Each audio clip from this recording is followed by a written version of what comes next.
Hi guys, good evening. Ayan yung mag-ama ko pala o kumakain sila. Dito sila sa sala kumain guys kasi sa kainan namin.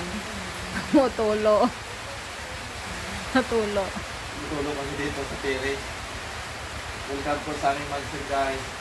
At mamaya malakas ang ulan kasi i-repair natin yung tumutulo. Pero may tumutulog dyan. Lagyan ko ng timba na maliit para di matuluan sila po. Tapos tilapia, kuwang mo lang. Meron din tayong sausawa na toyo, kalamansi. Yan, simple life lang guys para nakakakain ng 3 beses sa isang araw pala. Kasi minsan 2 beses na tayo kumakain.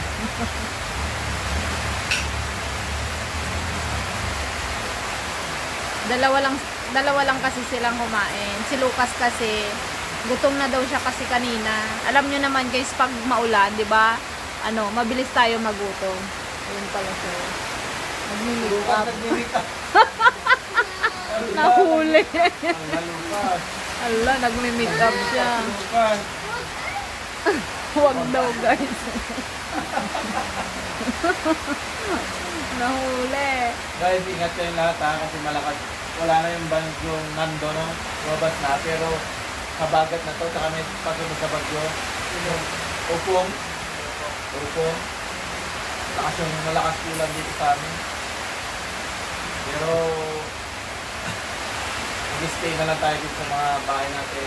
Tulad po namin, nandito kami sa loob kumakain. Kasi doon din sa kusina namin guys, natulo. Natulo din. Baka akala nila hindi tumutulog. Ang sakita mo kasi yung hindi mo. Hindi, natulo talaga. Hindi Hindi yun joke. Ayun o. Natulo.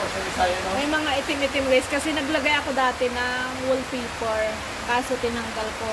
Kaya yan. May mga black dyan na dot sa may ganyan o. Saan? Pero okay lang guys. Kaya pa namang kaya pang iwasan. Kaya iwasan. Maluwang naman pumansyon na rin dito. Ayan yung mga picture pala ng si Lucas, nung kinder siya. Tapos si Prince nung grade 6. Tapos si Ate Sami naman nung high school. Ayun. Malabo. And guys, ingat na lang tayong lahat. Stay na lang tayo sa mga bahay-bahay natin. Bye-bye. Good evening po. God bless.